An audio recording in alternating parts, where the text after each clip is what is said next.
Y en la mesa, ya con el primer entrevistado del año, y tiene que ver con el coronavirus. Estamos hablando del doctor Santiago Ramírez Borga, quien es infectólogo, trabaja en el Hospital Italiano, en el Hospital de Berisso también. Santiago, te agradecemos que te hayas acercado en este primer programa, donde, bueno, tenemos que desarrollar indefectiblemente, si bien no es específicamente el tema que íbamos a tratar, hablamos del coronavirus, así que nada, gracias primero por acercarte. No, bueno, gracias a ustedes por la invitación y por ser el primer invitado. Sos el primer invitado, mirá qué importante. Un placer. Así que trataremos de que no contagiarte. Primero preguntarte, obviamente, como infectólogo, porque vos tenés más información que el resto. Nosotros podemos informarnos, podemos leer y demás, pero vos sos un tipo que sabe, que tiene mucha experiencia dentro de esto. Si estás realmente preocupado por lo que pasa, si mirás otros países, tratás de averiguar cómo fue que se le fue de las manos a España, que se le fue de las manos a Italia, y uno lo traslada a Argentina y dice, oh, no, si se le fue de las manos a esto, imagínense a nosotros, ¿no? Y entre ellos estás vos, una persona que está preparada para este tipo de casos, pero que también entiende cómo está la situación de salud a nivel nacional. Claro, bueno, un poco lo que vos decís. En realidad, nosotros lo que estamos haciendo es preparándonos por este tipo de pandemias, porque realmente la información va apareciendo día a día. Es algo muy nuevo, como saben, empezó en diciembre del año pasado, así que no tenemos la experiencia como puede pasar con otras infecciones virales que han generado epidemias o pandemias en las cuales ya había una experiencia previa. Hablo, por ejemplo, de lo que puede ser la influenza. Así que en este caso, bueno, estamos todos nosotros preparándonos y preparando el sistema de salud y aprendiendo lo que está pasando, lo que pasó en los meses previos en Europa. Así que es una tarea que es muy compleja, como les comentaba fuera del aire, en el cual hay que cambiar el formato de trabajo dentro de una institución de salud y preparar a la población. Es decir, nosotros hoy, si vos me decís hay que preocuparse, creo que más que se puede preocupar uno, pero lo que más tiene que saber es que tiene que informarse, en realidad, para sacarse esa preocupación y los miedos que son innecesarios. Es decir, con información es que realmente vamos a poder dejar de preocuparnos, o por lo menos estar en la vereda distinta a la que puede estar hoy Europa, en la cual las medidas que parecen a veces drásticas se tomaron por ahí con mayor soltura, y bueno, y es lo que le está pasando hoy con la cantidad de casos. O sea, con las medidas que toma que está tomando el Ejecutivo, estamos bien encaminados, entonces, digo. Nosotros creemos que sí, son medidas que para la gente parecen muy drásticas, pero vemos que en otros lugares donde se han aplicado se pudo frenar la aparición de casos nuevos. Eso es lo que importa. La gente tiene que entender que lo que estamos evitando con estas medidas es que rápidamente aparezcan casos y el sistema de salud colapse. Ningún sistema de salud en el mundo puede frenar este tipo de infecciones, y en realidad no es frenar, sino dar una respuesta adecuada. Claro. Entonces, lo que se está buscando con estas medidas es que, en vez de aparecer miles de casos en pocos días, esto aparezca paulatinamente, y entonces el sistema puede dar una respuesta adecuada. Ahora, ¿ves a Europa y la culpa la tiene la no acción del gobierno? ¿Es así? ¿El Ministerio de Salud o quienes debían llevarlo a cabo? Por eso es la diferencia con nuestro país, que adopta la misma metodología teniendo 67 casos confirmados. No, yo creo que, a ver, puede ser que haya habido alguna subestimación de lo que era la infección, o de la capacidad o el ataque secundario, la capacidad de tasa de ataque secundario que tiene el virus, es decir, cuántos podía llegar a infectar. Pero también hubo una subestimación por parte de la población, y es parte de lo que vamos viendo también que pasa acá. Sí. Es decir, se genera una veda de lugares públicos, de reuniones, y la gente, en vez de autoaislarse, sale a circular o lo toma como vacaciones. Es decir, cree que no le va a pasar a ellos, y eso pasó en otras partes. Lo vimos en Italia, donde Francia tuvo que cerrar las fronteras porque los italianos, como les cerraban todos, se iban a Francia a pasear. Entonces, ese tipo de circunstancias son las que es un mix entre, por ahí, un retardo en tomar algún tipo de acción, y por otro lado, la falta de conciencia o de eso que hablamos hoy, de la conciencia social de la población para poder actuar. Eso que decís es real. A mí me tocó entrevistar a una persona que vive en Italia hará 2 semanas, y decía, bueno, pero ¿viste cómo son los medios de comunicación?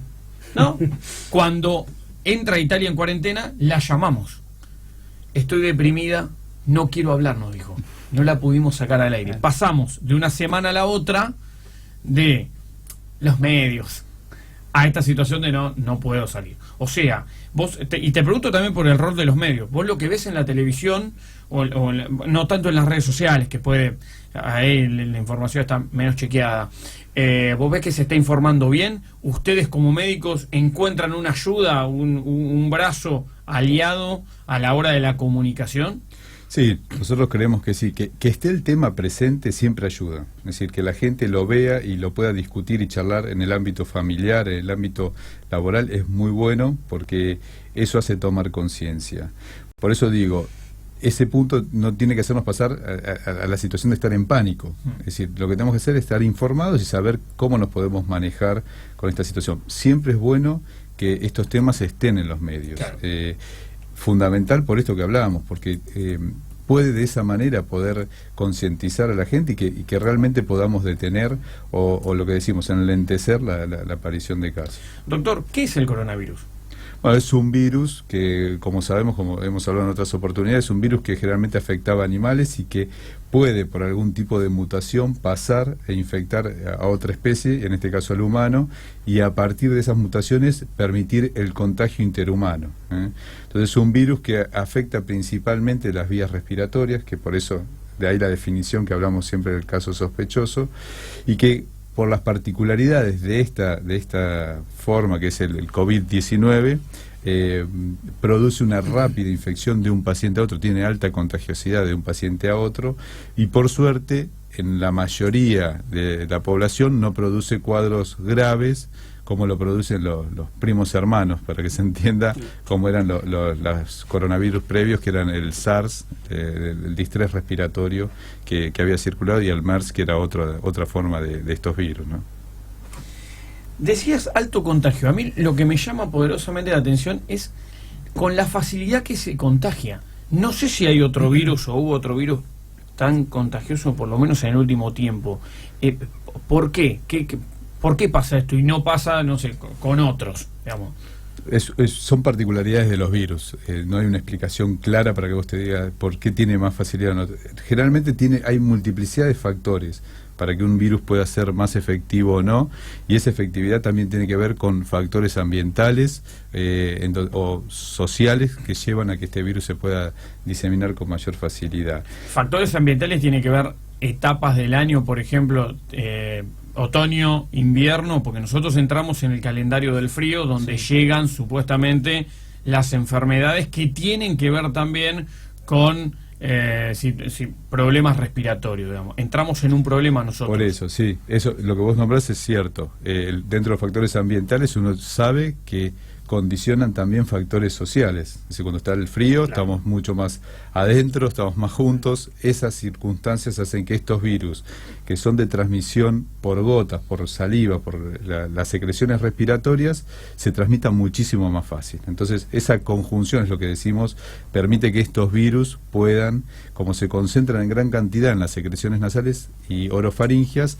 tienen muchísima más capacidad de infección. Yo quiero consultarle, Doc, ¿se puede transmitir este virus con una persona que es asintomática, que no sabe que lo tiene? Sí, es muy buena pregunta esa, porque es lo que genera hoy pánico, ¿no?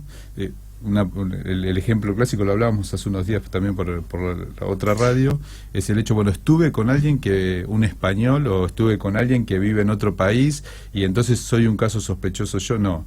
Lo que uno tiene que saber es que este virus en realidad puede estar en secreciones, pero se transforma, o puede ser potencialmente infectivo esa persona o contagiosa inmediatamente antes de aparecer los síntomas. Es decir, si esa persona lleva 1, 2, 3 días de contagiado y no desarrolló los síntomas, no nos estaría potencialmente infectando. Claro. Entonces, eso es lo que nos permite jugar con esto que hablamos todos los días de la cuarentena y a quién ponemos en cuarentena. Claro. Para que se quede claro, es inmediato. Generalmente decimos el día o las horas previas a que aparezcan los síntomas floridos, la fiebre, la tos, antes, en esas horas, los días anteriores no. Bien. Ustedes como médicos, ¿qué reparo tienen? Porque siempre hablamos de la cuarentena, nosotros los que estamos fuera, pero ustedes son los que...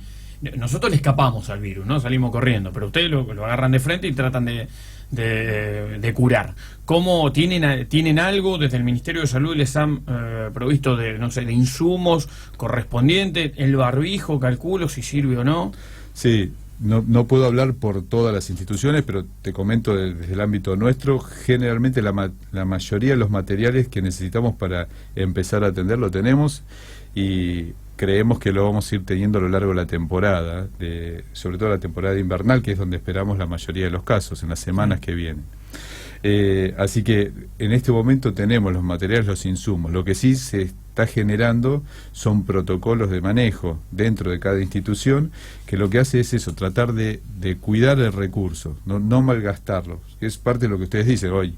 Si vamos a una farmacia, a cualquier lado, el barbijo no se encuentra, el alcohol en gel tampoco. Bueno, esos materiales dentro de una institución donde puede estar circulando el virus genera también pánico. Entonces estamos en la etapa en la cual se generan estos protocolos, se le informa al personal de salud cómo usarlos y usarlos adecuadamente, para que no falten en los meses que vienen. Bien. Hoy te diría que en las instituciones que uno se está manejando, tenemos los insumos para empezar a trabajar en forma adecuada. Hablo de las que conozco, no sé el resto. Sí. Estarían los materiales. Ahora, el primer caso autóctono del país sería una médica de la provincia de Chaco. 14 nuevos casos acaba de confirmar el Ministerio de Salud, 79 serían los casos en Argentina. 79 los casos, recién leíamos 67, decían, David actualiza al minuto y crecen los casos. Sí. ¿Preocupa como médico también que el primer caso autóctono sea una doctora que se supone que estuvo en contacto con alguien que lo tenía? Sí, bueno, esas son las circunstancias que uno tiene que empezar a estar atento. Sabemos que va a empezar a circular el virus. Todo lo que estamos viendo, estos casos nuevos que nombran, por suerte la mayoría son importados, y lo que estamos haciendo es esta etapa de contingencia, tratar de bloquear todos los casos que pueden haber venido del exterior. Eso le iba a consultar. Sí. Perdón que lo corte, es indefectible que el virus en algún momento circule en la sociedad, digamos. Va a ser indefectible por el hecho de que lo que hablamos, fíjense, nos sobran los ejemplos en esta última semana de la gente que no cumplió las cuarentenas. Claro. Entonces, lamentablemente, aunque hagamos todo lo posible, hagamos todos estos tipos de protocolos, si la gente no cumple con esa parte de este plan de contingencia, que es la verdadera cuarentena, posiblemente crea que no desarrolla los síntomas a los 7 días de haber viajado, y ahí es donde empieza a contagiar y a los 2 días se está haciendo la enfermedad. Entonces, eso es lo que hablábamos hoy al comienzo con Mariano. Digo, a ver, si el Estado plantea distintas alternativas o distintas formas a esta emergencia sanitaria, pero nosotros mismos como sociedad tampoco nos acoplamos a esos planteos que hace desde el Ministerio de Salud o desde el organismo que sea. Yo pensaba el otro día, digo, los médicos que tampoco hacen magia. no, es imposible y es como han visto que por ahí han salido distintas publicidades planteándolo, que la gente también nos ayuda a nosotros como médicos, claro, porque esta doctora posiblemente, por ahí ustedes tienen más información que yo, pero posiblemente, como decían, esta doctora no atendió a un paciente que viajó, o por lo menos el paciente no le dijo que viajó y lo consultó por un cuadro febril. Y la doctora no pudo tomar los recaudos de ponerse un barbijo, de usar un equipo de bioseguridad, porque el paciente no le dio los datos suficientes para pensar que era un caso sospechoso. Es una suposición mía, pero creo que te confirmo eso la nos suposición. puede pasar. La información dice que la médica en Chaco es una médica que no viajó al exterior, ni mantuvo contacto estrecho con alguien que lo haya hecho. Claro. Es más grave aún. Claro, bueno, esas son circunstancias que nos pueden pasar. Por eso es fundamental el compromiso y la colaboración de la gente. Si la gente comenta, este paciente que la puede haber consultado o el que lo haya visto en un cuadro febril, que haya viajado, porque a veces pasa esto, se oculta o por ahí no lo saben. Bueno, tienen que comentarlo porque esto, que empiecen a aparecer casos autóctonos, va a cambiar de nuevo la definición de caso sospechoso. Claro. Cuando te enteraste, viste la imagen de los 2 kilómetros de cola para ingresar a Montehermoso. ¿Qué pensaste? Claro, da tristeza ver eso, un poco de bronca y tristeza, ¿no? Porque pensar que la gente cree que no nos va a pasar y no veíamos que sea una medida de autoaislamiento, ¿no? Sino una medida de circular y disfrutar estos días, que no es el momento, en realidad. Me pongo del otro lado. Situación. Un amigo me dice, yo me voy a la costa el fin de semana. Si los docentes van a la escuela, ¿no? Pues hasta hoy tenían que ir. Los docentes van a la escuela para no dar clases, pues en su mayoría no dan clases, salvo los colegios específicos que tienen, por ejemplo, que recibir a los chicos porque dan de comer.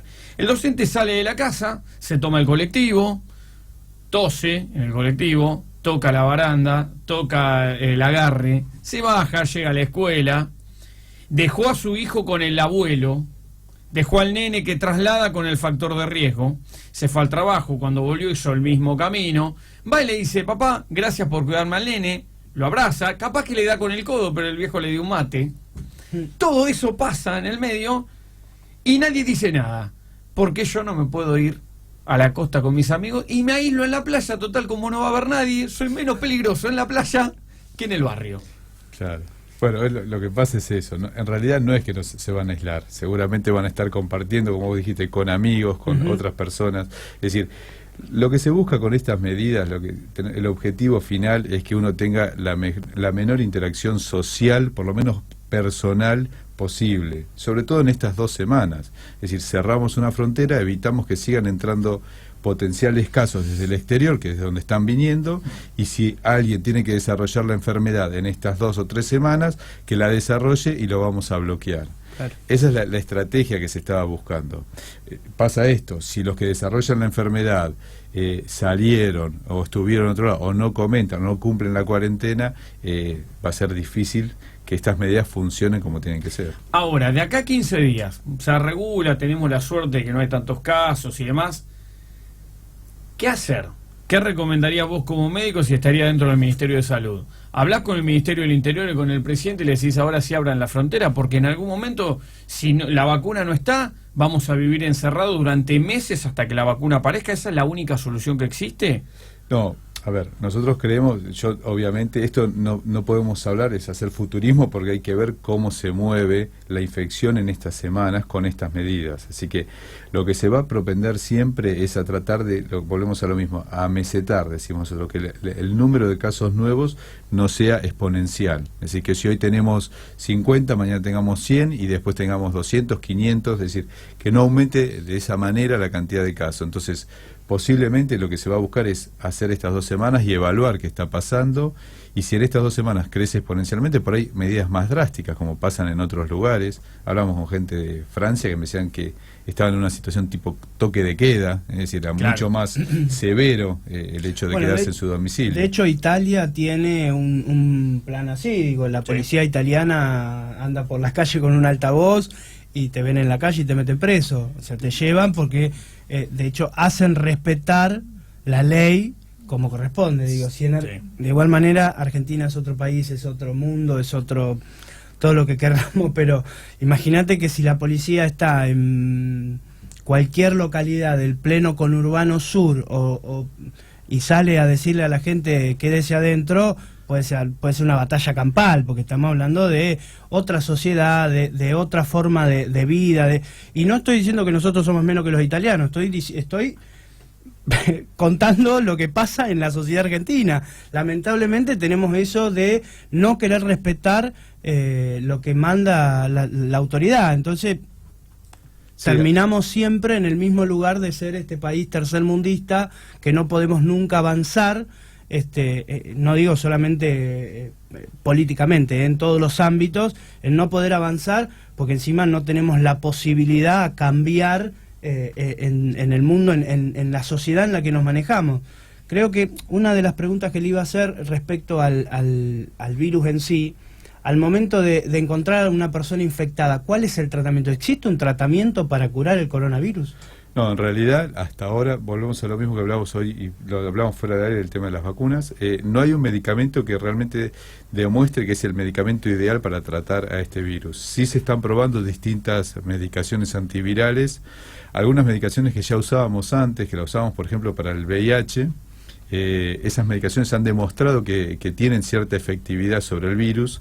Hay que probarlas, todo lo que sea este tipo de medicamentos hay que probarlos a largo plazo, si realmente demuestran que es mejor que no hacer nada y pueden dar algún beneficio. Hoy estas medicaciones, por suerte, han demostrado que tienen cierta efectividad, y entonces son medicamentos que los tenemos disponibles, pero son específicamente para casos, decimos para que se entienda, no son medicaciones que no están aprobadas por las entidades que regulan los medicamentos en el mundo. Es decir, nosotros en nuestra Argentina, por ejemplo, es Sanmat. Lo que le iba a preguntar específicamente es, en el caso de personas con HIV o VIH, esos retrovirales que usan para contener esa enfermedad, en este caso se usan en casos extremos para el coronavirus, pero para personas que poseen el HIV o no, para cualquiera. Cualquiera de nosotros que desarrolle una forma grave y vaya a una terapia intensiva, esté ventilado, es decir, un paciente crítico,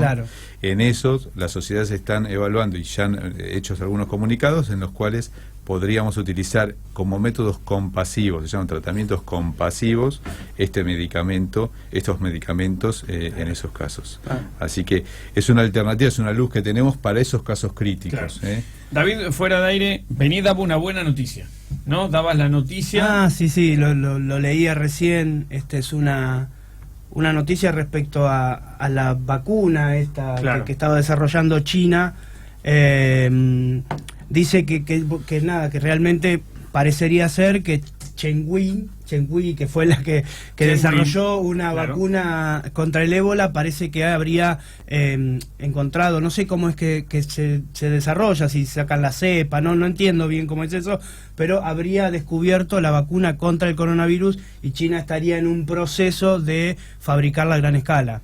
No sé cómo es el proceso, y ya que estamos, les vamos a aprovechar al doc para preguntarle cómo es el proceso del descubrimiento de una vacuna, cómo saber si realmente sirve para este virus. Claro, bueno, no sé la composición, si realmente hay distintas formas de componer una vacuna. Hoy se llaman por parcelas antigénicas o por compuestos específicos, a veces no tienen ni el virus en sí, sino que se imitan ciertas partículas o pedazos del virus para poder estimular la inmunidad y generar unos anticuerpos. Más allá de la composición, siempre lo que sabemos es que las vacunas, para salir al mercado, tienen que pasar lo mismo que hablamos con los medicamentos, por etapas de desarrollo y de prueba. Son los métodos, los trabajos de investigación que se hacen previos a que un medicamento pueda salir aprobado en el mercado. En estos casos, las vacunas, para que uno entienda, han pasado en otras enfermedades, por ejemplo HIV también, vacunas que se han probado a lo largo del tiempo. Lo que tienen que demostrar es que tienen una altísima efectividad, es decir, que puedan proteger casi en el 99% para que puedan salir al mercado. Entonces, estas vacunas, obviamente, lo que han escuchado es buenísimo que pueda existir hoy un producto disponible y que se pruebe como vacuna, pero va a llevar un tiempo. Seguramente los tiempos se van a cortar por las características de esta pandemia. Pero bueno, va a ser posiblemente una vacuna que lleve un tiempo para estar en el mercado. Los que más saben hablan de que la vacuna no va a estar disponible para esta temporada invernal nuestra, sino recién para el año que viene, con suerte. Así que este año está bárbaro que esté poniéndose este producto en las fases de investigación. Claro, porque mucha de la información que tenemos, por lo que leemos de los medios internacionales y sobre todo los nacionales, que son los que más leemos, pero Estados Unidos, a través de un laboratorio, está estudiando el virus, lograron separar toda la composición de la corona del coronavirus. Alemania supuestamente pudo aislar y ahora implementó una vacuna de ARN. Sí, el material eso que usted explicaba recién, muchas cosas técnicas que obviamente nosotros no tenemos las especificaciones para explicarlo. O sea, hay varios países en el mundo que están estudiando este tema, del coronavirus y de ver si se puede sacar la vacuna, pero todo un proceso que va a llevar muchos años. Entonces, ¿cómo llegamos al coronavirus? Esa es la gran pregunta, porque a ver, los virus mutan, Tal cual. Es verdad, la influenza va cambiando a través del tiempo y por eso un año es monovalente, el segundo año es trivalente, 4 valente y si seguimos así va a ser 10 valente. O sea, digo, todos los años la vacuna contra la gripe común cambia. Sí. Digo, ¿cómo muta el virus? Digo, Sí, eso son características de cada virus. Lo mismo pasa con el virus del VIH. La mayoría la mayoría de los microorganismos tienen la capacidad de poder tener algún tipo de mutación. Esas mutaciones a veces tienen algún tipo de expresión en su capacidad infectiva, en su capacidad reproductiva, y a veces no. En este tipo de virus hay ciertas características, sobre todo los ARN, que hace que puedan tener este tipo de mutaciones.